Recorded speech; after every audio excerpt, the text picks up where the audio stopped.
Okay, today we're going to be making my fancy sourdough artisan loaf with whole grains. You'll see that I'm grinding up the wheat berries right now. Those are hard red wheat berries. Those are my favorite. It adds just such a nice flour texture and flavor to it that I like a lot better than the white ones actually.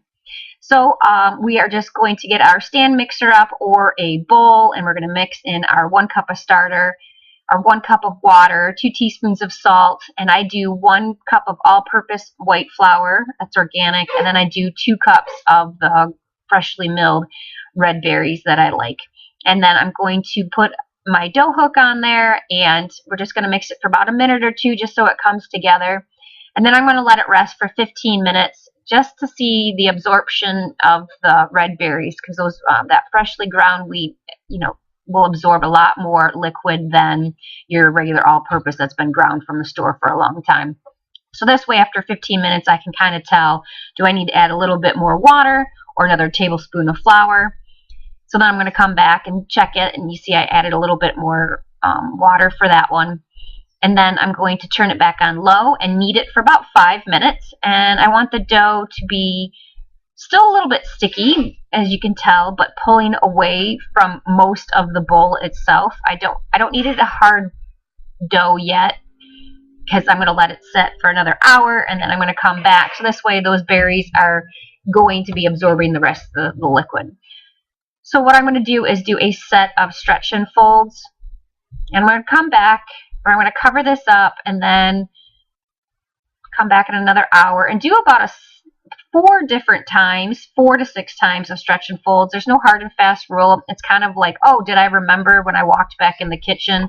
Then I go ahead and I do a stretch and fold, and then I come back. But you'll see the texture of the dough change with each time you come back to it. It's really amazing, and it's just so cool to watch how God has provided us with these wheat berries to make awesome bread that we can have all the time. And I really like making this bread for soups and for toast, because you can slather on a lot of butter or whatever you're putting on there. The kids like to do jelly or peanut butter, and there's not all those holes that everything would slip through, so I really like it. Then after about the 4 or 6 times of the stretch and folds, I'll start maybe doing it on the counter, and you can make the holes, your holes in the dough, a little bit bigger by spreading your dough out even farther. So you see, my dough is getting a little more elastic with the every time I come back and do it. So I like to do that, and so you kind of get it wider on the counter and spread it out more. And now this part is the shaping part of the dough. I'm going to come back and do this a couple times as well. And I'm just kind of slapping it on the counter and pulling it slightly towards me on an angle. And that's just tightening up the dough and creating that tight outside of your dough. I guess they call it a skin or whatever. It's just kind of fun. And I might do this a couple different times. I may do stretch and folds like this just to get the crumb a little bit bigger, or you'll not do that as many times with the flattening of the dough if you want a really tight crumb. Just kind of depending on what you're looking for. And you really just kind of keep coming back and playing with the dough all the time, which is really fun because it's going to change, and it's every time you do it, you're kind of flattening it, but then it just keeps bouncing back up to this beautiful dough. Then I'm going to go ahead and put it in a banneton or a bowl lined with cheesecloth, sprinkled with a good amount of flour on there so it doesn't stick in there. I'm going to cover it with the plastic wrap, and we're going to place it overnight in the fridge. And then we're going to bring it out of the fridge that next morning. And you can see that it's called a bulk cold ferment. You can see that it filled up the bowl pretty nicely. I'm going to go ahead and preheat my oven to 500 degrees with the Dutch oven inside the oven with the lid on. Right now, while it's preheating, I just kind of used my parchment paper on top of the bowl and then flipped it over so I can remove the dough itself, remove the cheesecloth.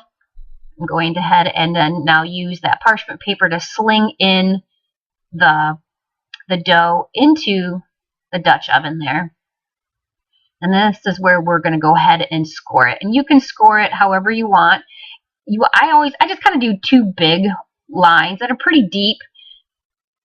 You can do a bunch of small ones or little ones or mix and match. Those are those, you know, when people start getting all really fancy, right? Anyways, I call this fancy because I like the song by Iggy Azalea about I'm so fancy. You're welcome for the side note. And then I'm going to go ahead and sprinkle water on top. I just like to sprinkle a little bit of water. It seems to open it up a little bit better when I sprinkle water. So I'm just going to sprinkle. If you have a spray bottle with water on it, that'd be like so much easier. But I'm literally just putting my hand in the running water and sprinkling it. Got to get it done, right?